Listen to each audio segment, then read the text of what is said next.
2 hours after I realized I'd won $20 million, my phone lit up with the first message from my son in 4 years. It was 8:42 p.m. on a warm Monday in May. The kind of Austin evening that sticks to your skin and keeps the cicadas honest. The payout letter on my desk was still warm from the printer when the text floated up on my screen like a ghost that remembered my number. Hey Dad, I heard the news. Can we talk? Before we continue, please subscribe to the channel and tell us where you're listening from. My throat tightened before my brain caught up. I hadn't read his name on my screen since the night his mother died. Seeing it now, on a night that should have belonged to me and to silence, felt like someone had cracked open the past and poured it down my spine. My hand trembled just enough for the light to catch it. The feeling wasn't joy, it was something colder. Familiar, like walking into a house you used to live in, and realizing someone's been living there without you. I didn't reply right away.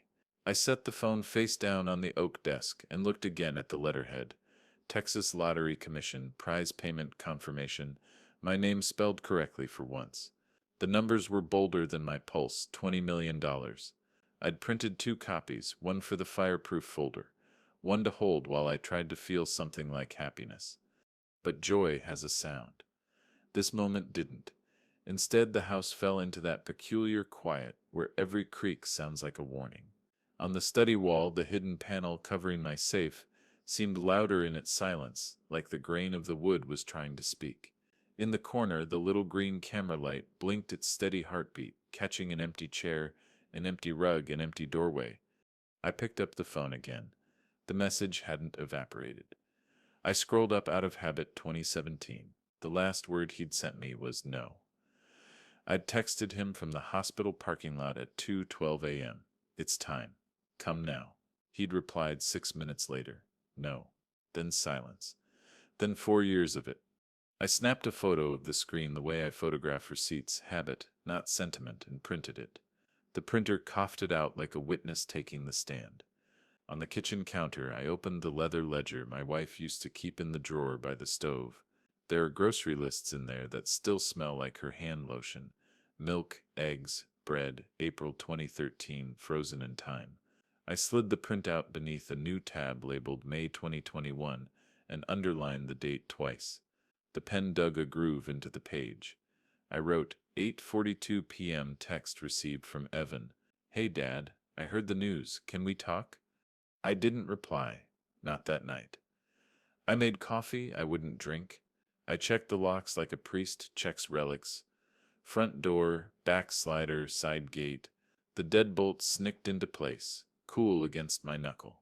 In the study, I cracked the safe just to hear its soft cough, then spun it shut again.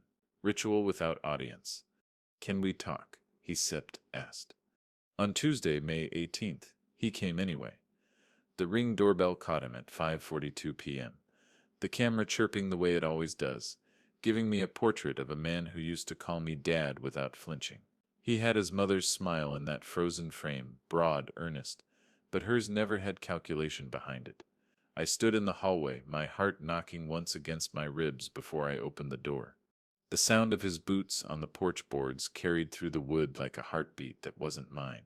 I smelled the cut grass from Clara's yard next door. I heard my own breathing. It had changed, shallower, slower, like my body was trying to make me invisible. Hey, he said when I opened the door, and for a second we were ordinary men in an ordinary neighborhood breathing the same hot air. Congrats. He hugged me without asking. I let him. Come in, I said. He stepped across the threshold like someone testing if the ground would hold. The house gave that small, familiar settling sound it makes in May when the AC kicks on and the ductwork remembers it's made of metal. You want a beer? I asked, already reaching. If you're having one, he said, and watched me walk to the kitchen like the label on the bottle could tell him the pin to my bank account. We didn't talk first. We clinked bottles like a truce neither of us had earned and took the first swallow the way men do when they're not thirsty. He glanced toward the study without moving his head. 30 seconds of silence can ring louder than church bells. How's Sepp you been? I asked. Busy, he said. You know, his eyes went on a little tour, back wall, framed photos, the piano, the hallway with the family pictures. He paused at the wedding photo on the last frame. Mom. Yeah, I said. There's a calendar in my mind with one day embossed so hard it bleeds into the rest. September 3rd, 2017, the day she died while I was listening to a machine breathe for her. I had called him from the parking lot because I couldn't stand to cry in front of the nurse. He didn't pick up. He texted no. That single syllable lives inside the word son like a splinter you can't dig out. So, he said, putting the bottle down, what are your plans for the winnings? He said it lightly. Like a waiter floating, have you decided on dessert? Across a table were the checks already on the linen.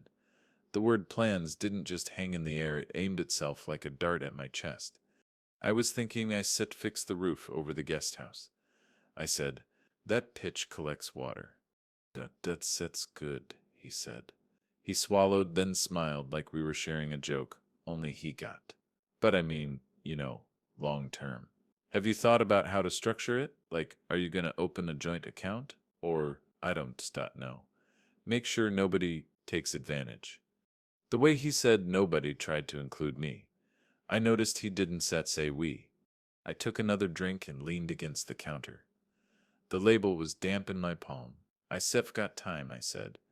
Haven decided what to have for dinner. He laughed a little too loudly, the way a man laughs when he's worried no one else will. He walked to the archway that leads to the study. His hand drifted up to the molding, fingers resting on the seam that hides the safe. It was muscle memory. His, mine, the house's. I felt the hair on my forearms rise. Still got Mom Sip's piano? He asked. In there, I said. He didn't just step in. He hovered at the border like a tourist unsure about customs. She used to make me play that awful hand-on thing, he said.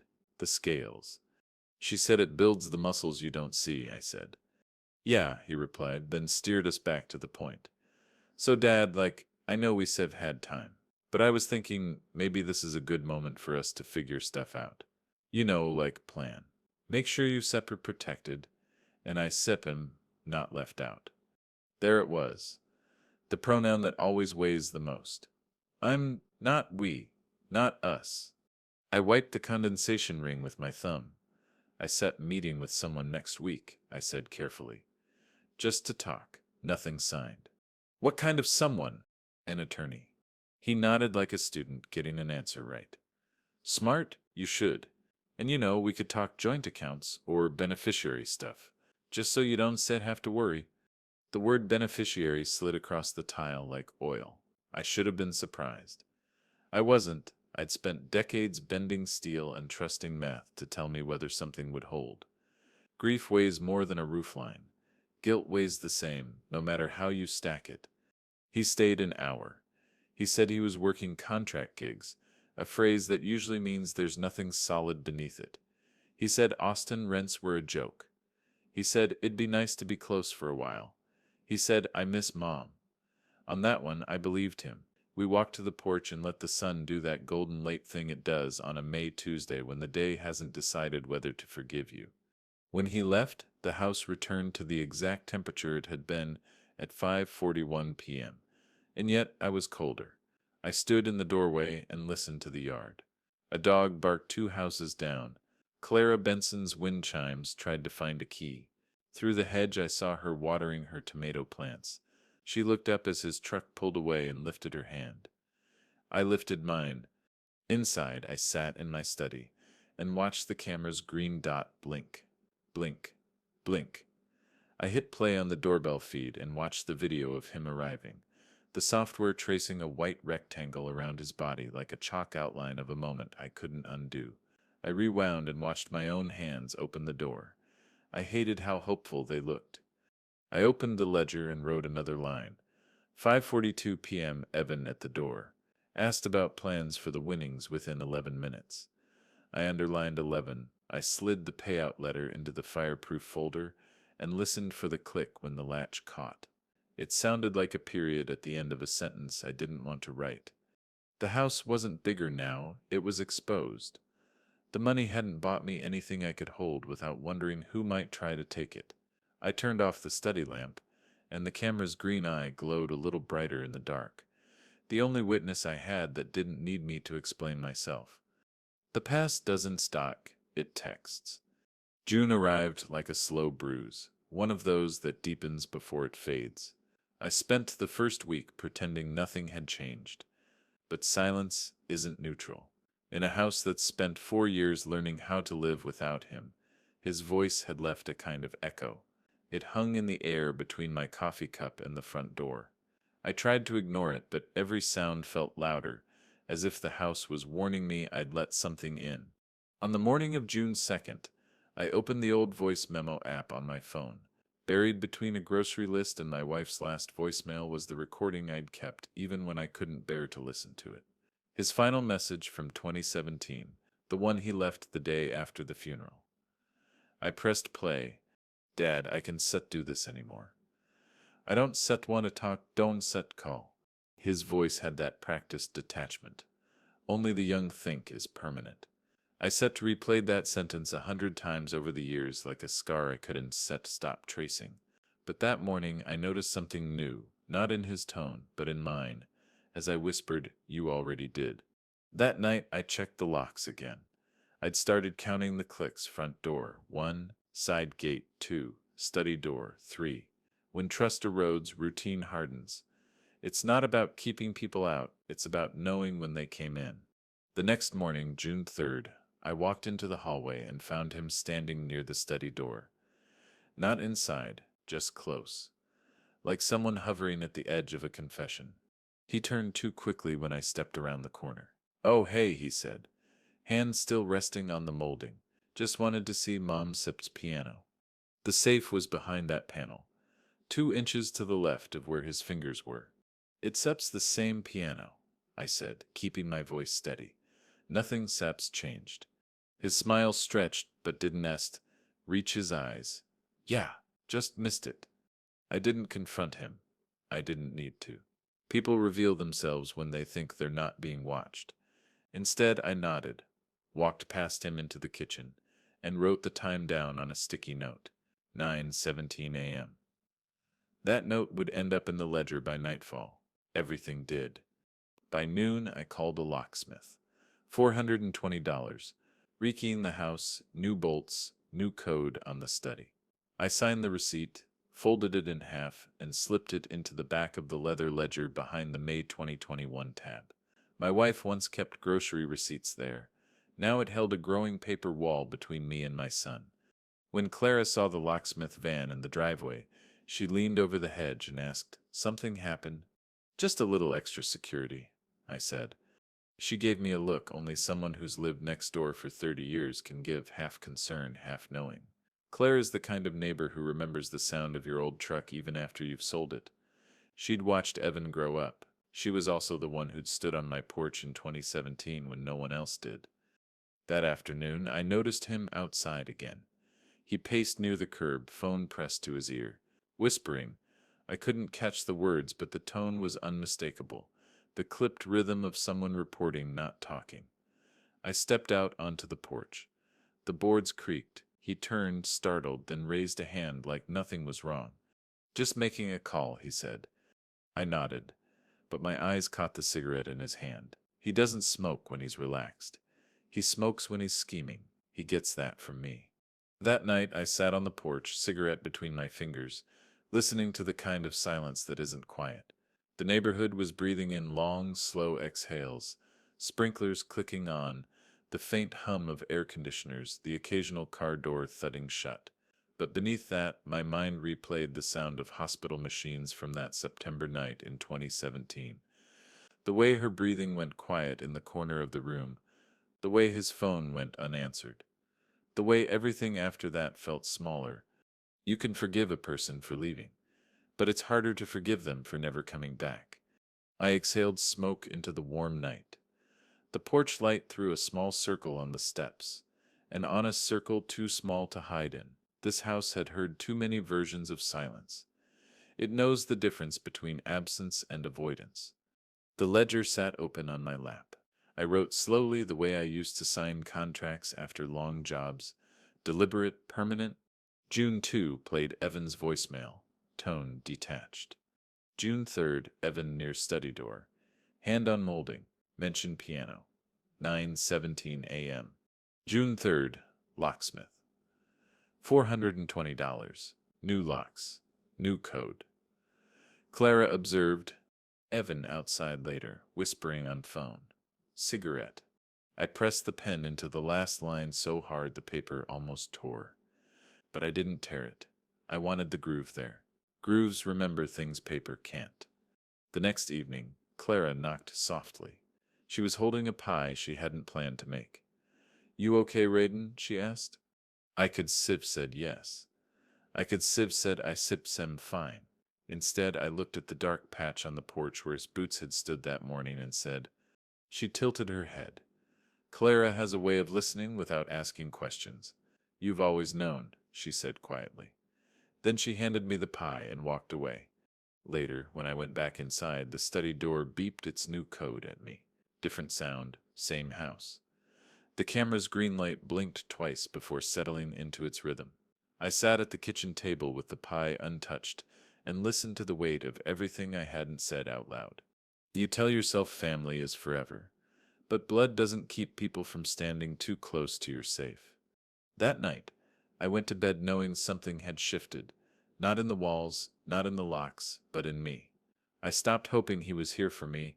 I started preparing for why he really came. Some ghosts wear familiar faces. June 12th started with a phone call that didn't sound like summer. The sky over Austin was clear enough to burn your eyes, but the moment I heard the words Frank Morales speaking, the air shifted.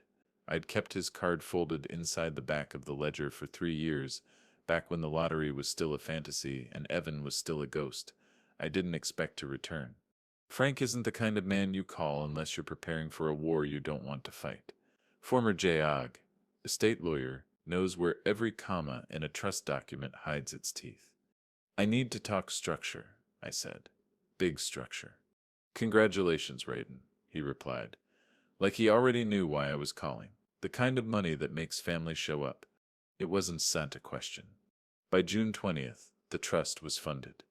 $15.8 million. Co-trustee bank. Spendthrift clause tighter than the lid on a coffin. We met in his office on 6th Street. It smelled like polished wood and permanent consequences. The bank officer slid the final trust packet across the desk. I signed with a pen heavy enough to remind me of what was at stake. Frank tapped the page. Nobody touches this unless you say so, or unless you said dead. And even then, it said it'll take them a year to untangle it. I nodded. Good. Your son? He asked carefully. Already circling, I said. He didn't react. Men like Frank don't flinch at family stories they've heard worse. Back home. The leather ledger lay open on the kitchen table. June 20th. Trust finalized. $15.8 million funded. Co-trustee Regions Bank. Spendthrift clause. Attorney fee $7,500. That night I added something new beneath it. War begins quietly. Evan was quiet too. Too quiet. On June 21st I saw his truck parked 2 blocks away. He wasn't knocking on my door. He was watching the house like he was waiting for a better angle. It felt like being hunted by a memory with my own last name. That Seps when I called Rick Drummond. Rick and I go way back. Marines, 1987. He's got the discipline of a man who knows what silence can cost. These days, he's a private investigator with a talent for putting the puzzle together before the other guy realizes it's missing pieces. You finally cash in? He asked when I called. Yeah. And the boy came sniffing around. Yeah, I'll run him, Rick said. No judgment, just work. 2 nights later, he texted me a single image, Evan and Melissa sitting at a bar on South Lamar. She leaned in, her long dark hair falling forward like a curtain. Between them sat a thick manila folder. I didn't need audio to hear the rhythm of ambition. Melissa Trent, paralegal. Sharp, polished, and if memory served, someone who liked to remind people she understood the law. I printed the photo and slid it behind June 20th in the ledger. Then I started building. I installed 2 new cameras, one angled at the side gate, one tucked under the porch awning facing the study window. Quiet, invisible. I hid a recorder behind the tall planter next to the entryway, set to loop daily. Texas is a one-party consent state. I didn't need anyone's permission but mine to keep the truth. Rick mirrored everything to a write-once drive he kept in a safe box downtown. "You'll thank me when this gets ugly," he said. "It said is already ugly," I replied. The ledger grew fatter that week. $1,200 to Rick, $340 for cameras, $62 for a new planter to hide the recorder. Evan hadn't stepped foot in the house since that morning at the molding, but his shadow was everywhere. He didn't have to be inside to try to get in. June 26th, 8:17 p.m. Melissa's text came through while I was watching a rerun of an old western I didn't care about. "We stir excited to rebuild this family. Let's up sit down soon." She used we. I stared at the blue glow on my phone like it was a confession wearing makeup. She'd inserted herself into something that wasn't hers, and she'd done it with the precision of someone who reads fine print for a living. I didn't reply, but I did what I always do when something matters. I printed the message, filed it under a fresh ledger tab. "Melissa," the same way I used to file receipts for lumber orders. That night, I whispered to the recorder on the porch. My voice didn't shake. If anything, it was calmer than it should have been, because this wasn't a conversation anymore. It was documentation. I began drawing the perimeter of what would become my legal fortress. Frank once told me something that stuck. People don't just try to take what's yours. They try to convince you it was theirs all along. Evan and Melissa weren't just after money. They were after the story, the narrative. They'd try to paint themselves as the rightful inheritors, the grieving family, the ones who deserved to be made whole. And if I hesitated, if I slipped, they'd have me signing away everything I built. June 27th. Clara came by with lemon bars.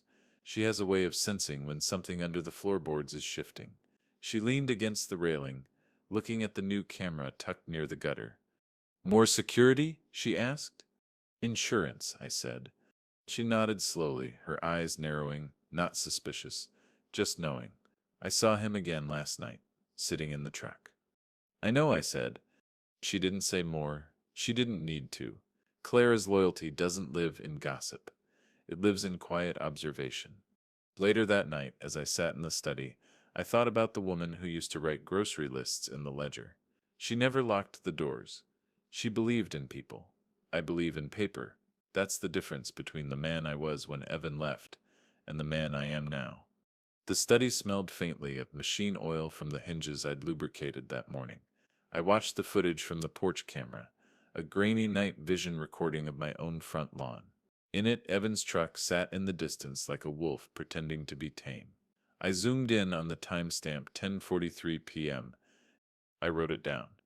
The act of writing things down doesn't make them less painful. It just makes them undeniable. June 30th. Rick sent another text, this time a clip of audio from the bar. Melissa Sepp's voice. "Sepp's not going to live forever. We just need him to trust us." I saved it, labeled it, logged it. I didn't feel rage. Not yet. Rage is fast and sloppy. I was building something slower, sharper. The trust, the cameras, the ledger, my witnesses, my patience. They thought they were circling a man. What they didn't see was the wall going up brick by brick behind my quiet. I looked at the recorder's blinking red light and felt the kind of calm that only comes when the storm is already here. I stopped hoping. I started building. July 5th didn't start like a war. But that's the thing about ambushes. They're always quieter than you expect. It was one of those Texas mornings where the heat shows up before the sun fully does. The house smelled faintly of coffee and lemon oil, the way it does when I'm trying to convince myself I still live alone. But this wasn't just another morning. It was the day the money hit. I sat at the kitchen table with a single sheet of paper in front of me. Deposit confirmation, $15.8 million wired into the trust.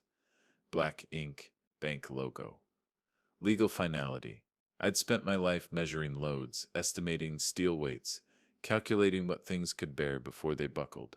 Numbers don't lie. People do. At 8:45 a.m., the Ring doorbell pinged. Evan stood on the porch wearing a smile that didn't match the sweat on his collar. It was too early for charm, but not too early for a plan. "Morning, Dad," he said, stepping inside like it was still his house. Like the years between us were just furniture you could rearrange. "You stir up early," I said. He laughed softly, shaking his head. "Big day." I didn't ask how he knew. Of course he knew. Money has a way of leaking through walls. Someone, maybe Melissa, had tracked the trust filing. The legal trail wasn't invisible, just armored. We sat at the table. The sunlight fell in through the kitchen window, cutting across the deposit letter like a spotlight on a witness. Evan didn't look at me. He looked at the paper. "So how sips it feel?" he asked. 20 million bucks. "Feels like paper," I said. He let out a short laugh. "Man, if Mom could see this. She sift tell me not to screw it up." He tilted his head, the way he used to when he was a boy trying to figure out whether I was joking, but this time there was calculation behind it.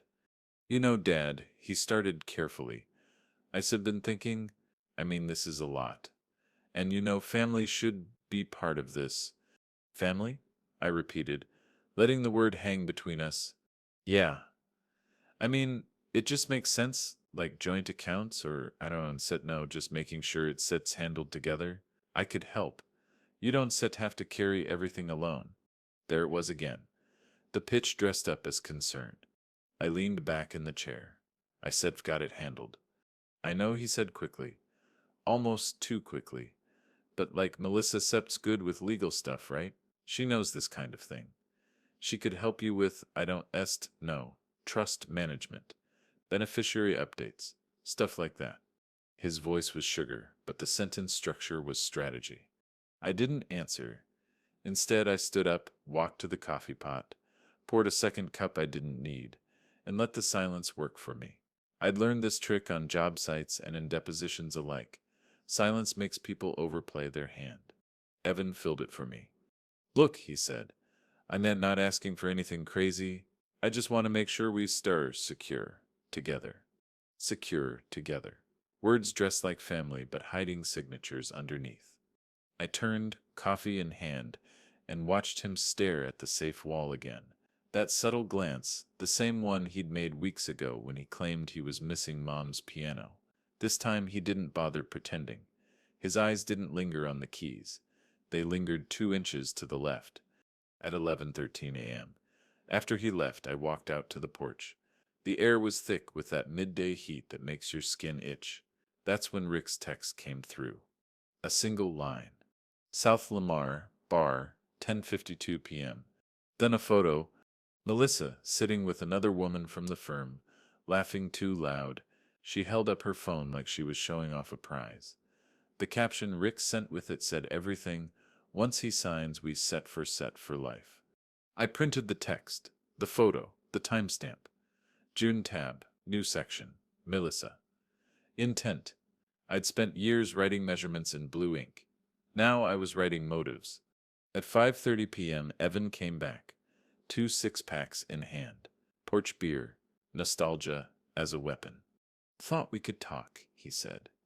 We sat out there, sweating into our shirts, cicadas grinding in the trees. He started slow. Stories from when Mom was still alive, the night he learned to drive, the way she'd sit at the piano with one foot on the floor like she was keeping time for the house. It was designed to feel like family. But family doesn't have a script. He looked down, shoulders shaking like a man rehearsing grief. "I just want my dad back." For a single heartbeat, it worked. The way he said it, the crack in his voice, the familiarity of the boy who once waited on the porch for me to come home, almost punctured the armor I'd spent months building. I imagined handing him a small portion, a gesture, not trust, just guilt relief. A lifetime of regret will make you reach for a pen even when you know better. I opened the ledger later that night. I wrote in the margin, not neatly, but the way you write when you need to keep yourself from forgetting. "Guilt is not a power of attorney." I didn't sign a thing that night. I handed him another beer instead. July 6, 9 a.m. Rick called. "She's clever," he said. "The girlfriend. She knows the difference between a promise and a signature. She's playing the long game." I know. Then, don't blink. By that afternoon, the trust firewall Frank had built was holding, but they'd started probing the edges, soft personal ones. Emotional blackmail never wears a badge. It wears your last name. That evening, Clara dropped by to borrow hedge trimmers she didn't need. She saw the two empty beer bottles on the porch. He sips back again, she said softly. Yeah. Be careful, Raiden. I looked at the green porch light camera blinking steadily behind her shoulder. She didn't set push. She never does. Later that night, when the air finally cooled, I sat alone in the study. The payout letter lay flat on the desk, beneath the first page of the trust. My signature stared back at me like a witness. On the opposite side of the desk sat the unopened beer Evan had left behind. Warm now, pointless. The house felt different. Not bigger, not smaller. Just occupied by someone's intentions, even when they weren't here. I clicked through the camera feeds on my phone. Porch clear, driveway, empty, study still. But I wasn't looking for movement. I was listening for how quiet a house can get before someone decides to take something from it. They'd chosen the rope. They just didn't know they were tightening it around their own wrists. The best traps are the ones they build themselves. August doesn't ease into Texas. It arrives like a hammer heat so thick it feels personal. The sun had been up for less than an hour when I stepped outside and saw them. Cardboard boxes. 3 of them, plain, unlabeled, stacked neatly at the door of the guest house. I didn't need to open them to know whose they were. Evan's handwriting was sloppy but unmistakable. He used the same thick black marker he'd labeled his moving boxes with when he stormed out of this house in 2017. Bedroom, books, misc. Back then, he slammed the door so hard the picture frames rattled. Now, 5 years later, he came back quieter. That's worse. I stood there barefoot on the porch, the boards warm from the early sun, and stared at those boxes like they were a message I hadn't asked for. No knock, no call, no text. Just assumption. The guest house was never meant for guests. My wife and I built it after she got sick, not for visitors, but for space. Space for me to breathe when hospital machines became too loud. I repainted those walls 3 summers ago because silence was easier when it was fresh. Evan knew that. I walked over and lifted the lid of the top box. Shirts, folded the way she used to fold them for him. It made something in my chestnut. Underneath, a stack of unopened mail with collection notices peeking out like vultures. He was Neset just moving in. He was staging. Inside the house, I grabbed the ledger. I flipped to July's last entry and started a new page. August 2nd, Evans boxes. 6:48 a.m. guest house porch unannounced. I underlined unannounced twice. By 9:30 a.m., Melissa showed up. She didn't knock either. She walked up the path like someone who already considered herself part of the architecture. She wore that neat navy blazer she always wears when she's playing professional, even in the Texas heat. Her smile was too steady to be real. "Morning, Mr. Hale," she said. Polite, practiced. "Melissa." "Big move for Evan," she said, glancing toward the guest house. "He seems excited to be close to you again." I didn't reply. She kept going. "You know," she added, opening the tote bag slung over her shoulder, "we've been talking about ways to make this transition easier for everyone, since there's SEPs the trust and some property, and, well, family ties." She slid a document across my porch table with the precision of someone who's handed out contracts before. The paper didn't make a sound, but it might as well have screamed. Durable power of attorney. Her name was Neviton on it. Evan Nevitz was. "I drafted something simple," she said. "It sets just practical, in case of emergencies. Or, to make things smoother with the trust. He sets your son, after all." I didn't touch it, not with my hands. I looked at the paragraph in the middle, the one that would allow him access to accounts, to real estate, to everything. A clean signature, and it would all shift hands like water down a drain. "Frank will love this," I said evenly. She blinked, just a flash. "Oh, I didn't set mean of course you can have your attorney look at it. It sets just, trust." "Exactly." She held the smile for 2 more seconds than was polite, then packed the document back into her tote bag. "Evan this trying," she said. You know that, right? I let the silence answer. When she left, the porch smelled faintly of her perfume, something citrusy and false. I walked into the study, pulled the phone from the drawer, and dialed Frank. She brought it? He asked before I even finished. She brought it. Shred it. Legally. Frank's kind of shredding involves filings and affidavits, not cross-cut machines. 2 hours later, I got the call confirming that a formal legal notice had been logged. Any unauthorized POA filings tied to my estate would be dead on arrival. I added the entry to the ledger. August 2nd, Melissa delivered POA draft. Refused signature. Frank filed legal block same day. That night, Rick showed up. No warning, just a text, on porch. He had a manila folder under his arm and the kind of face people wear when they're about to confirm what you already know. He set the folder on the porch table, flipped it open, and spread out the receipts like a dealer laying down cards. $312,000, he said. 3 casinos, 6 months, 1 private lender with a name that makes people disappear.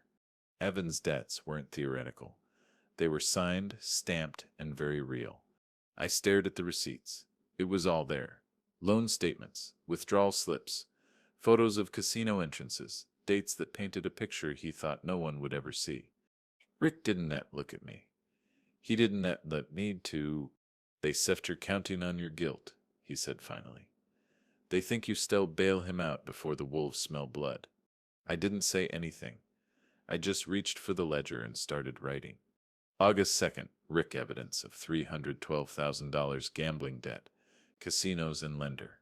The same page where my wife once scribbled milk, eggs, bread now held the weight of a son trying to gamble his way into my house. Inside the guest house, through the window, I could see the faint silhouette of Evan's boxes stacked against the wall. Not unpacked, just waiting, like a claim. August 5th. Clara came by around noon with lemonade and the kind of gentle tone she saves for moments when she knows I'm boiling under the surface. She didn't ask about the boxes. She just stood on the porch and looked at the guest house the way neighbors look at thunderheads. He sits really back, she said. Yeah. She took a slow sip. You going to let him stay? It sets not about letting. Her eyes moved from me to the boxes, then back. Then what is it about? Boundaries. She nodded like she'd already guessed that answer. When she left, I walked to the guest house door. I didn't go in. I didn't move the boxes. I just locked the door and felt the sun burn the back of my neck as if the heat itself were watching. Inside the study, I opened the safe and laid the gambling receipts next to the trust documents. Then I shut it slowly, not like a man hiding something, but like a man closing a door on what's left of a family. I whispered it to myself, not as a threat, but as a reminder. This house isn't set theirs. It remembers who built it. That night, the camera light blinked steadily as I sat at the kitchen table. Not angry, not even surprised, just patient. Because when people show you their hands early, all you have to do is keep yours steady. The ledger stayed open until midnight. Boxes don't move themselves, and neither does a legacy. September has a particular kind of silence in Austin. The summer heat doesn't leave. It lingers, stretched thin like a tarp after a storm. Mornings hum with cicadas, afternoons swell with humidity, and nights are when trouble decides whether to knock or to mail itself in. September 10th, 8:41 a.m. I opened my front door to find a thick envelope waiting for me on the welcome mat. Not handwritten, stamped. Travis County District Clerk, return receipt requested. I didn't need to open it to know what it was. Paper like that carries weight long before you break the seal. Inside, a temporary restraining order, filed on behalf of Evan Hale and Melissa Trent. The language was clean, clinical, and cold. They were seeking to freeze my trust, my accounts, and my property assets on the grounds of promissory estoppel and constructive trust. They were claiming I'd promised financial support, that they'd relied on that promise, that my fortune was a shared family legacy. No signature from me, just theirs. Just lies wrapped in legal language sharp enough to bleed. I stood in my kitchen with that envelope in my hand and watched the morning light land across the counters. 4 months ago, my biggest decision was whether to repaint the porch. Now my son was trying to take my house using the law, his girlfriend whispered into his ear. I placed the envelope on the counter like evidence at a crime scene. Then I walked to the study, opened the ledger, and wrote, September 10, Trow received. Travis County, Evan Melissa. Constructive trust of promissory estoppel claims. I underlined their names once. Then I did something I hadn't done since the day of her funeral. I opened the back pages of the ledger, the section my wife had left blank all those years ago. She used to say, every story needs a place to end. I realized I might be writing that ending now. By 10:15 a.m., Frank was on speakerphone. His voice came through calm, clipped, and surgical. They filed in district court. I sep seen this exact maneuver before, he said. They sep trying to freeze the trust to pressure you into a settlement. They don't tat have a claim, I said. No, but they such are counting on fear. I'm not afraid. There was a pause. Then let's sets make sure they are. Within hours, Frank filed the response notice attaching the trust documents, co-trustee certifications, and a sworn statement outlining exactly why the assets were locked beyond their reach. Rick delivered a supplemental affidavit by evening, with timestamps, photos, and copies of every message Melissa had sent. But the day didn't end with paperwork. That night, September 12th, Clara walked into a small bar off South Lamar where Evan had been drinking. She didn't plan to overhear him. She didn't need to. He was loud enough for the room. Yeah, the judge will freeze it, Evan bragged. She says it sets textbook. Once it sets locked up, he sets fold. He always folds. He said it with the confidence of someone who hadn't noticed the one person at the next table quietly recording the entire thing on her phone. Clara called me that night from her porch. I still remember the way her voice carried half steel, half sorrow. Raiden, she said, you need to hear this. She played the audio. Evan's laugh was the same one he used to make when he lied about where he'd been as a teenager. Only now it was aimed at me. I asked her to keep the recording. She was part of the conversation. In Texas, that made it legal. I logged it. September 12th. Clara recorded Evan bar on Lamar. Statement, once it sets locked up, he said'll fold. I printed a transcript and filed it in the legal evidence binder Frank had helped me build, a quiet fortress of paper and ink. That night the house felt smaller than it ever had. I walked barefoot down the hallway, the same wooden floor where Evan used to ride his little red tricycle when rain kept us indoors. I could still hear the wheels thudding against the seams and the planks. Back then his laughter filled every room like air. Now it filled a courtroom filing. I stopped in front of the old family photo wall. 1997, Christmas morning. Him in pajamas, her in that green sweater she always loved, me holding a coffee mug with the world's worst joke on it. We were smiling. I don't even remember why. That boy doesn't exist anymore. At 11:37 p.m. I locked the study door behind me. Not because I thought Evan would break in, but because some locks are for the soul. September 13th, 2:20 p.m. Frank called back after reading Clara's transcript. This recording is gold, he said. Not just hearsay, direct party admission. We settle attach it to the injunction response. I nodded, even though he couldn't see me. Good. Rick sips still digging, he added. We stare building something they can wiggle out of. I spent the rest of that day reviewing documents at the kitchen table. The trust agreement, the payout confirmation, notarized affidavits from the bank, Clara's recording, and the TRO filing itself. Every page was a brick. I wasn't just defending myself, I was walling them out. That evening Clara knocked softly. She doesn't use the doorbell anymore, she knows how the house listens. I didn't mean to overhear him, she said. When I opened the door, he just doesn't whisper. I smiled. Just a little. I'm glad you did. She looked down at her hands, at the phone she said used to record my son Septa's voice, then back up at me. I remember when he used to bring me tomatoes from the garden. Me too. He sits, not that boy anymore. No, I said. He sits not. The night was warm, but the air was sharp. Porch lights glowed down the street like distant stars. Clara squeezed my hand once before she left. She didn't say anything else. She didn't have to. September 15th. Rick texted me a screenshot at 4:19 p.m. Melissa had emailed a friend from her firm. I don't set know how he got it. I didn't set ask. But the line was clear. If we can pressure the court fast enough, he won't have time to reposition assets. We just need that injunction. They thought they were fast. They didn't realize I'd already built my walls months ago. I slid that printout into the binder with the other evidence, locking it into the same safe that held my wife's wedding ring, paper and gold, both worth fighting for. That night before bed, I stood at the end of the hallway again. No tricycle, no sound, just me and the floorboards. It's strange how wood can remember weight. It creaked in the same places it used to, but the sound had changed. Where there used to be laughter, there was distance. I whispered to the empty hall. I loved you enough to give you everything, and that's exactly why you want us to get it. I locked the door. December 5th, 2021. Travis County Courthouse. If war has a sound, it isn't gunfire. It's the hiss of a courthouse HVAC at 8:15 in the morning. When a clerk unlocks the double doors and the fluorescent lights hum overhead like they're bored of other people's tragedies.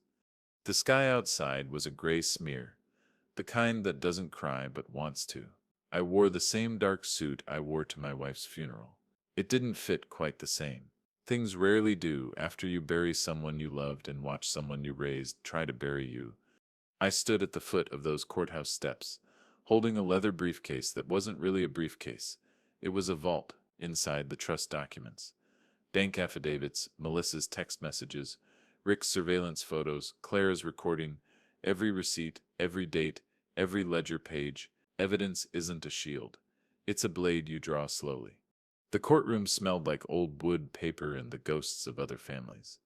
Evan sat 2 tables over with Melissa and their attorney, a clean-cut man in a blue suit who probably rehearsed his opening line in the mirror. Evan didn't look at me. Melissa did. Her smirk was small and confident, like someone holding a hand she thought I couldn't beat. Frank stood next to me. He adjusted his tie like a man who'd already memorized the end of this story. "You ready?" he asked. I didn't answer right away. My eyes landed on Evan, same brown eyes he had when he was 6 and asked me to take the training wheels off his bike. They were colder now, but the shape was the same. "Yeah," I said finally. At 9 a.m. sharp, the bailiff called it cause number 21, 3675. Hale versus Hale. The judge entered, gray hair, black robe, no patience for theatrics. She glanced at both tables, then at the file in front of her. She didn't smile. Evan Dest's attorney started with honey. "They always do, Your Honor. This case is about family. It steps about promises made between a father and son. It steps about reliance, fairness, and ensuring that one person doesn't hold all the cards after decades of shared history." He used the word father like it belonged to him. He spun a story about my verbal promises, about Evan rebuilding his life, about Melissa supporting the process as a good partner. He called the lottery winnings family assets. He said, "Your Honor, this is not greed. This is fairness." He gestured at me once, like I was a vault with legs. When it was Frank's turn, he didn't stand up right away. He opened the binder slowly, like unsheathing something sharp. "Your Honor," he said calmly, "this is a case about attempted fraud, not family. My client, Raiden Hale, has not made verbal or written promises of financial support. In fact, the evidence will show the opposite. He established a spendthrift trust precisely to protect these assets from improper claims." He lifted the first exhibit, a certified copy of the trust. Co-trustee signature, bank stamp. July 5th. Then the audio began. The courtroom speakers clicked on, and Evan's voice filled the room like a bruise spreading under the skin. "Yeah, the judge will freeze it," he bragged at the bar. "She says it sets textbook. Once it sets locked up, he sets fold. He always folds." Melissa Sepp's smile faltered for the first time. Frank let the silence sit heavy before continuing. "That recording, Your Honor, is from September 12th, recorded legally by Miss Benson, who was present. It shows clear intent to manipulate legal process for financial gain." The judge leaned forward. Then came the August 18th text, projected onto the courtroom screen. Once he signs, we set for life. The blue bubble hovered above the wooden tables like a lit fuse. Frank walked through the chain of evidence piece by piece. The gambling debt receipts, $312,000. The POA draft, the ledger entries. Surveillance photos of late-night strategy sessions, Clara's affidavit. Rick's affidavit. He moved like a man painting a corner. Evan's attorney tried to object twice. Overruled twice. When Frank rested, the room felt heavier. The judge turned to Evan Deb's table. Mr. Hale, do you have any actual documentation of any promises made by your father? Evanes's attorney cleared his throat. Your Honor, there were discussions. Discussions aren't enforceable promises, she said flatly. Melissa shifted in her chair. For the first time, she looked less like a strategist and more like someone realizing the floor beneath her was paper thin. Evan didn't look at her. He didn't look at me either. He stared down at the table like a kid caught lying with chocolate on his face. Except this wasn't chocolate. It was a $20 million lie. Frank delivered the closing like a scalpel. No theatrics. Just the point. My client earned this fortune legally. He protected it legally. The other party attempted to use a fabricated narrative and a TRO to gain access to assets they have no claim to. We asked the court to deny the injunction, grant declaratory judgment in favor of my client, and award legal fees under the Declaratory Judgment Act. I could feel the pulse in my neck. I didn't move. I didn't speak. I didn't have to. The judge tapped her pen once, twice. The sound echoed like a clock running out. This isn't set reliance, she said finally. This is attempted fraud. Evan flinched. Injunction denied. Declaratory judgment granted in favor of the defendant. Attorney Sepp's fees awarded under the DJA. The gavel came down like a quiet knife. Evan sat perfectly still. Melissa didn't. She leaned toward him, whispering something sharp and frantic. He didn't respond. He just stared at the wood grain of the table like it might crack open and swallow him. Frank closed the binder gently, as if the war had always belonged to him. You did good, he whispered. But good isn't the right word. There's nothing good about watching your own son lose a legal battle he started against you. As the courtroom emptied, Melissa stormed ahead, heels clicking against the tile like gunshots she couldn't take back. Evan walked slower, dragging his hands along the wall like he was trying to find the right century to disappear into. When he passed me, he finally looked up. No words, just a stare. A long, brittle thread between father and son. Then it snapped. I walked out into the gray December air with the leather briefcase still in my hand. The courthouse doors shut behind me with that heavy sound that erases echoes. The sky hadn't changed. Neither had the truth. December 5th, 3:24 p.m. I sat on the porch with a cup of black coffee that had gone cold before I even took a sip. Clara came by around 4. She didn't knock. She never does. I heard, she said softly. Yeah. Heard she walked out fast. Yeah. She leaned against the railing, wind pushing at her scarf. You okay? I let out a small, humorless laugh. I don't even know what okay means anymore. She nodded. You didn't set lose today. No, I said. I didn't tet. But it still hurts. I looked down at the steps where Evan once sat with scraped knees and firecracker ideas. Now those same steps felt like foreign territory. Yeah, I whispered. It still hurts. The camera light blinked softly in the corner. The house didn't feel safer. It felt honest. That's different. Safety is something you hope for. Honesty is what's left after the storm tears everything else away. Before Clara left, she touched my arm and said something I didn't know I needed to hear. Winning doesn't fix everything, but it keeps the truth where it belongs. When the sun dropped below the oak trees, I was still sitting there. No champagne, no victory smile, just me, the house, and the ledger lying open on the table. December 5th, court ruling. Injunction denied, DJA granted. Fees awarded. Under it, I wrote one last line in smaller letters. Justice doesn't roar. It cuts clean. December 6th, 2021. The morning after a courtroom war doesn't feel like victory. It feels like standing on the smoking ground where something used to live. The house was quiet again.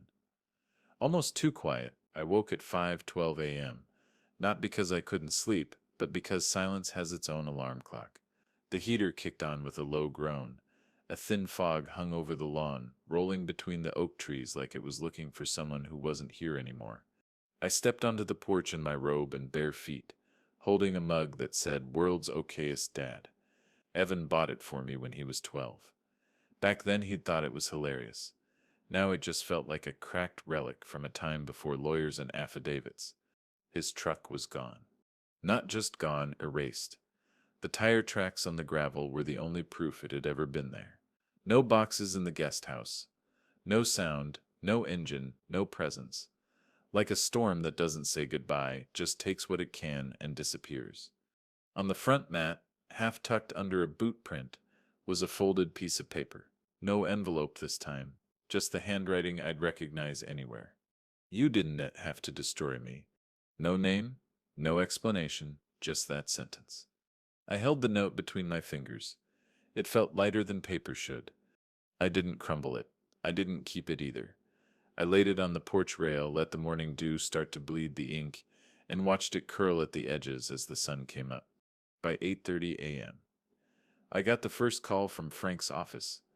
Evan Setz, counsel officially withdrew this morning. His assistant said, "Case closed. No further filings." It didn't surprise me. You don't keep fighting after you've already set your own house on fire. An hour later, Rick texted me, "Melissa Fitt's firm cut her loose. UPL complaint filed against supervising attorney. She sits in deep." The dominoes didn't just fall. They collapsed on themselves. That's how it always works with people who build their plans on sand. I added a new entry in the ledger. December 6, Evan gone. Note on porch. Melissa fired. UPL inquiry. Case closed. Clara came by around noon. She didn't ring the bell. She walked around the side gate, same way she used to when my wife was still alive. She carried a small Tupperware container with lemon bars. Still warm, still smelling like a version of home I can't get back. "You look like you haven't slept," she said gently. "I slept," I replied. "The house didn't stet." She gave a small, knowing smile. That kind of quiet, it hums. We sat on the porch. She handed me one of the lemon bars, and I bit into it without tasting it. The fog was gone by then, replaced by a pale winter sun that didn't warm anything. The air felt thinner, easier to breathe, but emptier. "His truck-zip's gone," she said. "Yeah." She looked at me, not with pity, but with the kind of steady gaze people reserve for moments when they know you've already lost something you can't name. "You okay?" she asked. I exhaled slowly, watching the faint cloud form in the cold air. "I don't think that okay set applies." She nodded once. "Then don't set use it."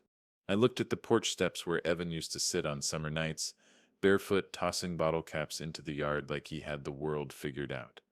Yesterday that same son sat across from me in a courtroom, and today he was gone without a sound. That's the part no one tells you about justice. When the gavel drops, it doesn't echo, it absorbs. Later that afternoon, I walked through the house slowly. The cameras were still recording, the locks still solid, the trust still airtight, but the air felt different, like the house was exhaling for the first time in months. I opened the study door and sat down at the desk. The briefcase with the court documents was still there, unopened since I brought it home. Beside it lay the ledger, heavy, patient, unblinking. I flipped to a clean page. December 6th, silence. That sets all I wrote. The pen lingered on the paper a few seconds longer than it needed to. Then I closed the book. As the sun went down, the world outside shifted into that late autumn stillness that only happens in Texas between December and January. Streetlights came on. A lone coyote called from somewhere past the tree line. The porch light blinked its steady green rhythm, steady, familiar, mine. Melissa's name popped up on my phone around 8:02 p.m. Not a call, just a message. "I hope you stir happy." No punctuation, no threats. Just that one line. I didn't reply. Not to her, not to Evan, not to the echo of what they'd tried to take. I walked to the fireplace, held the phone screen up for one last look, then pressed delete. The kind of delete that isn't about erasing, just reclaiming. The house felt like itself again. Not bigger, not better, just honest. Clara texted me before bed. Lemon bars on the porch if you can sleep. Dawn set let the quiet scare you. It sets earned. I didn't answer her either, but I smiled. I sat in the dark living room for a long time that night, the weight of the ledger on the coffee table in front of me. For the first time since May, I didn't check the cameras. I didn't triple lock the door. I didn't rehearse my defenses. I just let the quiet do what it wanted. Because some victories don't arrive with applause. They arrive with absence. Absence of engines in the driveway. Absence of lies in your kitchen. Absence of the voice that tried to unmake you. The ledger was still open when the clock struck midnight, and for the first time in months I didn't need to write anything else. Some victories are quiet. December 15th, 2021. The courthouse looked different when you're not the one on the defense. No storm, no tension. No son sitting across the aisle like a stranger. Just a final ruling typed in black ink, waiting at the clerk's window like a period at the end of a long, bitter sentence. The clerk wore tired eyes and a Christmas pin on her lapel. She slid the folder toward me without ceremony. Final judgment sets entered, she said. Injunction denial stands. Fees awarded. I nodded. Thank you. The words meant nothing and everything. The legal war that had started with a text message in May ended in a few sheets of paper in December. Not with yelling, not with a punch. Just the quiet authority of law, cold, clean, final. Outside, the sky was the same pale winter blue that Austin gets just before the year exhales. People were stringing up wreaths and lights. Strangers were laughing about holiday plans. I stood at the top of the courthouse steps with the folder in my hand, feeling like I'd survived something no one else could see. The judgment didn't make me happy. It didn't bring my son back. It just gave the truth a permanent address. By noon, Frank Sipp's office confirmed the rest. Evan's claim dismissed with prejudice. Melissa's case thrown out entirely. UPL inquiry moving forward. Frank called me at 12:47 p.m. His voice had the clean efficiency of a man who closes doors for a living. That sips it, he said. It sips over. I leaned against the kitchen counter, staring at the blinking light of the coffee machine like it was trying to keep time for me. I still courier the originals over, but Yusuf got nothing hanging over your head anymore. I know. He paused. You okay? It's seps funny how people always ask that question after victory, like they think winning means healing. I let out a low breath through my nose. Not really, but I seps him free. He didn't argue with that. That sifts enough. When I hung up, the house hummed softly, heater, pipes, old bones settling into winter. No footsteps, no outside voices, just me and the sound of something returning to itself. I walked to the study, opened the ledger, and wrote, December 15th, final ruling. Case dismissed, fees awarded. Then, underneath in smaller script, the truth costs less when you pay it early. At 2:30 p.m. Rick showed up unannounced. He leaned against his truck, still wearing that battered leather jacket from our Marine days. He handed me a small paper bag from Joe's BBQ, brisket sandwich. No words attached. Hell of a year, he said. I nodded. Yeah. He opened a beer, offered me one. We sat on the porch steps like two old dogs who'd fought the same fight from different trenches. You know, he said between sips, I've seen a lot of guys fold when their own blood turns on them. You didn't set. It didn't feel brave. It never does. The sky was soft gray, wind pushing through the trees with a low hum. Rick tapped the bottle cap against the wood. He said'll come back someday, he added. I stared out at the driveway where Evan Sepp's truck used to sit. Maybe, but not to this house. Rick didn't push it. He just nodded once, like a soldier acknowledging the fact no one wants to say out loud. Around 5 p.m. I drove to the Veterans Fund office on East 7th. It wasn't planned. I didn't dress for it. I just drove. The building was an old brick structure with chipped paint and good intentions. I walked inside and told the clerk I wanted to make a donation. How much? She asked. 1 million, I said. Her pen stopped midair. Sir? $1 million, I repeated. In my wife Sep's name. She blinked, then nodded slowly. We still make sure it goes to good hands. I signed the paperwork. It felt strange, cleaner than signing the trust, heavier than signing the court documents. Money can build walls or open doors. I'd spent 6 months defending mine. Maybe it was time to build something that didn't need defending. As I walked out, the clerk stopped me. This will change lives, she said. I didn't say it out loud, but I thought it already has. When I got home, Claire was sitting on the porch with her legs tucked under a knitted blanket. She had a thermos of hot cider in her lap, and that soft look she gets when she knows something's shifted. I heard, she said. News travels fast. Small neighborhood, she smiled. I sat down beside her. She handed me the thermos without asking. The cider burned the chill out of my throat. You gave 1 million, she said softly. Yeah, in her name. Yeah. She squeezed my hand gently. No congratulations, no applause, just warmth. She understood what most people wouldn't. Giving something away isn't always about generosity.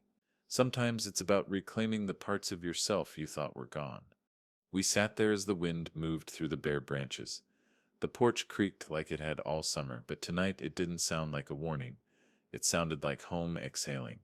Inside, the ledger sat open on the table, the ink still drying on the day's entry. For months, every page of that book had been about defense, locks, affidavits, recordings, legal strategies. But that day's entry wasn't about building walls. It was about standing on solid ground. When the sun dipped below the tree line, I walked into the kitchen and closed the ledger gently, like putting a sleeping child to bed. This wasn't a happy ending, but it was a clean one. And sometimes the gavel is louder than grief. December 22nd, 2021. Winter in Austin doesn't bite the way it does up north. It lingers soft and dry, like a ghost that never learned how to speak. That morning, the house was quiet again. Not courtroom quiet, not trap building quiet, just lived in silence. The kind of silence that knows everything that's happened. I made coffee at 6:17 a.m. The machine hissed like it always does, filling the kitchen with that burnt, earthy smell my wife used to hate. I poured it into the same chipped mug I've used for almost a decade, the one Evan painted for me in middle school back when Father's Day still meant something. When I carried the mug to the dining table, my eyes fell on the chair across from me. The paint on its back rail was still a little chipped from the time he'd leaned too far back and fell over during Thanksgiving 2009. He'd been 15, cocky, too tall for the world, but not grown enough to understand how fragile it was. We'd laughed until the turkey got cold. Now it sat empty. I didn't bother setting another cup. I hadn't in years. But for some reason that morning the empty chair felt louder than the coffee machine. I walked over to the piano room. Dust had settled on the keys in a thin gray film. His mother used to play on Sunday afternoons when the house smelled like lemon cleaner and slow-roasted brisket. Evan would sit on that very chair, bare feet dangling, pretending to read a comic book, but really just listening. When she died, he stopped listening, and eventually he stopped calling. The house hadn't heard music since. I ran my hand across the top of the piano. Cold, still, honest. Around 10:15 a.m., Clara knocked softly on the back door. She doesn't bother with the front anymore. She held a little basket with 2 slices of her lemon loaf wrapped in wax paper, the way she used to bring it over when my wife was sick. You don't have to do this, I told her. I know, she said, but it says it's Thursday. I always do this on Thursdays. She placed the basket on the counter, then turned her eyes to the empty chair. She noticed things. She always had.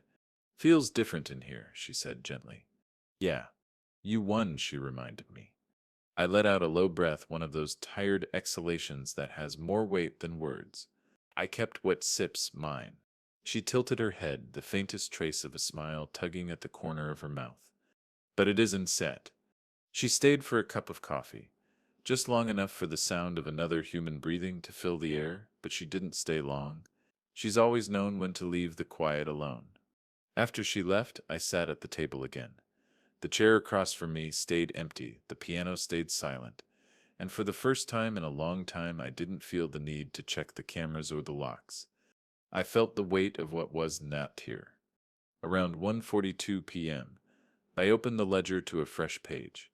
The pages were thinner now, worn from the months of ink and sweat and steady hands.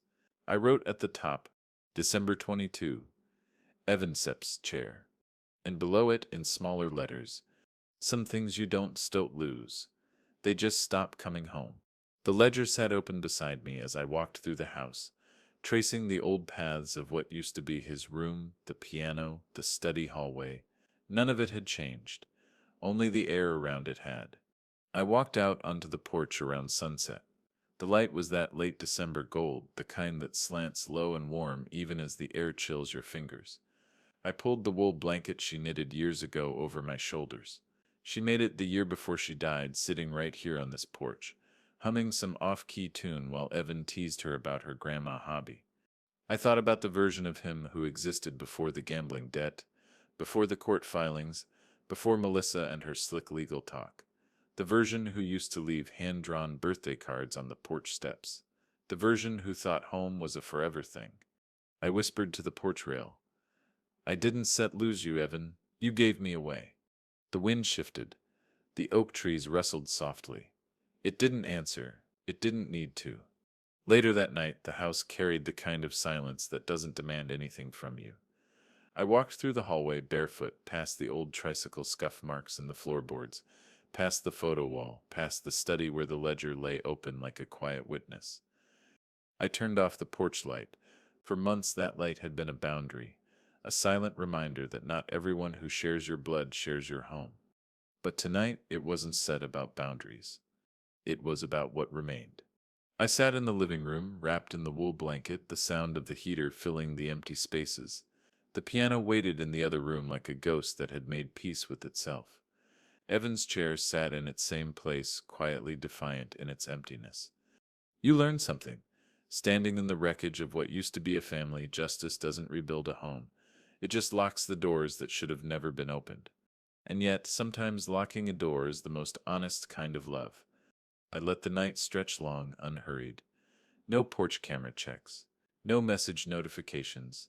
No fear, just the house and me. The ledger page stayed open, catching the lamplight like the last word in a sentence that didn't need punctuation. Scars speak without sound. Spring 2025. The porch hasn't changed. Same creaking boards, same view of the oak trees, same quiet hum when the wind moves through the yard. What's different is how it feels. 2 years. That's how long it's been since the courthouse. Since the note on the porch. Since the silence became something steady instead of sharp. The world kept spinning. Evan didn't come back. Melissa disappeared into whatever corner the law pushed her toward, and me, I learned how to live with what was left. The morning light cut across the porch just right, hitting the railing where his boxes once sat like a claim. Now it was just sunlight, and the faint outline of years that didn't belong to anyone anymore. I sat in my usual spot with black coffee, still in that chipped mug he painted. I thought about throwing it away more times than I can count. But some things you don't keep because you love them. You keep them because they're part of the map. At 8:04 a.m., I heard Rick's truck rumble down the road before I saw it. He always downshifts too early on that bend like a man who doesn't believe in coasting. He stepped out with a six-pack under his arm and a grin that carried more years than he'd admit. The spring wind pushed at his jacket as he climbed the porch. "Morning, old man," he said. "You stir older than me." "Yeah, but you're the one who broods." I snorted. "I don't brood." "Uh-huh." He set the beers down on the step. "I call this your brood porch for a reason." He wasn't wrong. This porch has heard everything: plans, prayers, lies, and finally the truth. A few minutes later, Clara came over carrying a tray of lemon bars. Some things don't change. She still walks through the gate without asking. She still hums when she walks. She still brings sweetness into a house that has more echoes than laughter. Morning, Raiden, she said, warm and easy. Morning. She handed the tray to Rick, who pretended to complain about sugar content like he always does before eating 3 of them. Clara sat down on the porch rail like she'd been doing it all her life. You've still got the porch light on in the mornings, she said. I looked up at the soft green glow above the door. Yeah. You ever think about turning it off? No, I said. It sets not for him. Rick popped open a beer and raised it slightly. It sets for you. I nodded. Yeah, it is. Spring in Austin carries a softness the other seasons don't. The oak leaves shimmer like they've forgiven the world for what winter did to them. The air doesn't ask for anything, it just exists. We sat there, 3 people who'd witnessed the whole storm without needing to talk about it. Some stories don't need retelling once the dust settles. They just live in the quiet spaces. Rick eventually broke the silence. You ever hear from him? No. Would you want to? I thought about it for a long moment. I don't set no. Clara set down her cup. That sip's an answer, too. Inside, the ledger still lives on the shelf in the study. Same cracked leather cover, same precise handwriting. I stopped writing in it the day after the case closed, but I didn't put it away in a drawer. I didn't bury it in some box. It sits upright on the second shelf. Not a burden, not a weapon, just a record. When people talk about revenge, they like to imagine it as a fire, a roaring cinematic thing, but the truth is quieter. It's paperwork. Locks changed. A voice recorder hidden behind a planter. It's standing your ground long enough that the other person falls off of it. I've had to learn that the hard way. Around 11:20 a.m. Clara got up first. She has a way of leaving without making the air collapse. She gave me a squeeze on the shoulder, left the rest of the lemon bars on the step, and walked back down the road with the same steady rhythm she's always had. Rick lingered, finishing the last of his beer. You ever gonna update that, Will? I already did. He smirked. Let me guess. Evan Sebas out. I turned my head toward him slowly, not with anger, just the quiet kind of certainty that Sift is forged in courtrooms and empty rooms alike. What seps the clause? Forgiveness is earned, not inherited. He let out a low whistle. Damn, that sip's cold. It sets honest. He tossed the empty bottle in the trash bin by the steps. That sip's why I like you, Hale. You don't lie to yourself. The afternoon light stretched across the porch like a soft hand. The trees swayed. Somewhere far off, a lawnmower started up. It wasn't the sound of a new life, it was just life continuing, and that, in its own way, is enough. I leaned back in the chair, the chipped mug still warm in my hands, and looked at the porch light. I didn't leave it on for him. I left it on so I'd always know where I stand. Some endings aren't about reunion, they're about peace. 6 months later, summer heat in Austin doesn't sneak up on you. It crashes in through the windows thick and uninvited. Even the porch boards feel it swelling slightly beneath bare feet, like they're remembering every summer that's come before. I woke up earlier than usual. The sun was just starting to break through the oak leaves outside my bedroom window, scattering yellow light on the floorboards like a promise I didn't ask for. I brewed coffee. Same chipped mug, same black bitterness. Some rituals stay because they anchor you. Others stay because you don't know what else to do. At 7:12 a.m., my phone buzzed. I don't get many messages anymore. Clara calls from her landline. Rick just drives over. The bank sends letters. So the sound of the phone on the kitchen counter was sharp, surgical, like it was cutting through the quiet I'd spent years building. I turned it over. Unknown number, area code I recognized. His Avon. My hands didn't shake. They used to, not anymore. The message preview glowed up from the screen in that pale blue apple light. I hope you stir happy. No punctuation, no name, no question mark. Just a single sentence heavy with everything that wasn't said. It landed like a stone in a pond I thought had gone still. I didn't reply. Not right away. Not at all, in fact. I set the phone face down on the table, the way you do with something that still holds power but doesn't deserve your time. I walked out onto the porch. The air was already warm, but not cruel yet. Birds were making their morning racket in the oak branches, squirrels running their little civil wars along the fence line. The house felt steady, not empty. Not loud, just steady. I sat down in my chair, the chipped mug resting on the armrest, and watched the light slide across the porch boards. A memory tried to find me, the way he used to sit on that step with a soccer ball between his knees, telling me about a game like the world was too big to ever break him. He had her smile back then, her laugh too, but time takes what it wants, and the rest is what you build when it's done taking. At 8:03 a.m., I opened the drawer in the study, the same one where the winning lottery ticket has lived since 2021, not framed, not displayed, just folded between an envelope and an old family photo. People always ask what it's like to win a fortune. They never ask what it's like to outlive what that fortune costs you. The ticket wasn't a trophy. It was a turning point, a reminder of the moment everything I thought I knew about bloodlines cracked clean down the middle. I slipped the envelope back in its place and closed the drawer gently. The locks on this house had changed 3 times since then.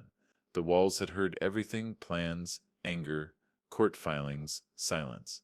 But they'd also heard me breathe again. Around 9:15, Clara came by with a basket of fresh peaches from the farmer's market.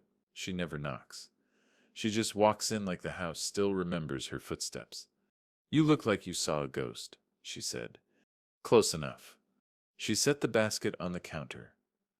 "Evan?" I didn't have to answer. She's known me too long. She poured herself a glass of sweet tea from the pitcher in my fridge like it was her own house. She doesn't tiptoe around this story. She walks through it like a friend who's earned the right. "What dude he say?" I repeated the words flatly. "Then I hope you said." She sighed. Classic. "Yeah." Gonna reply? No. She didn't argue. She just squeezed my arm as she passed and said, "Then keep your morning." Rick showed up an hour later, just like he always does when the air smells like trouble. His timing's not intuition. It's muscle memory.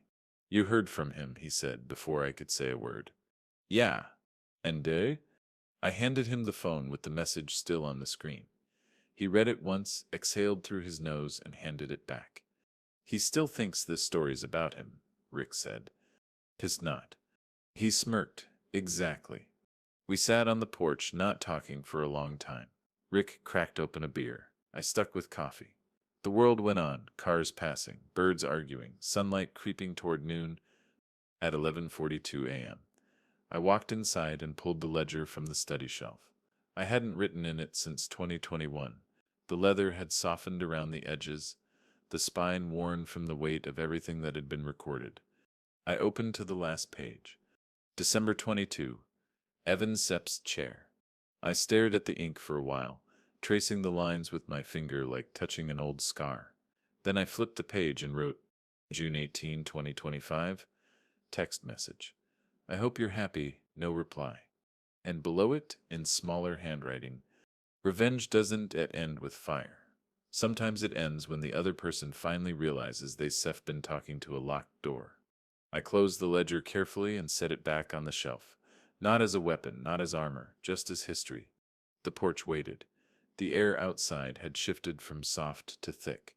The sky promised the kind of summer heat that makes you respect shade. I stepped back out, mug in hand, and watched a single red cardinal land on the railing where Evan's moving boxes once sat years ago. The bird didn't care about the lottery, or courtrooms, or bloodlines that split. It just existed, unburdened. And for the first time since the message buzzed that morning, I smiled. Not the kind of smile that forgets. The kind that remembers and stays. Some revenge stories don't end with fire. They end with silence.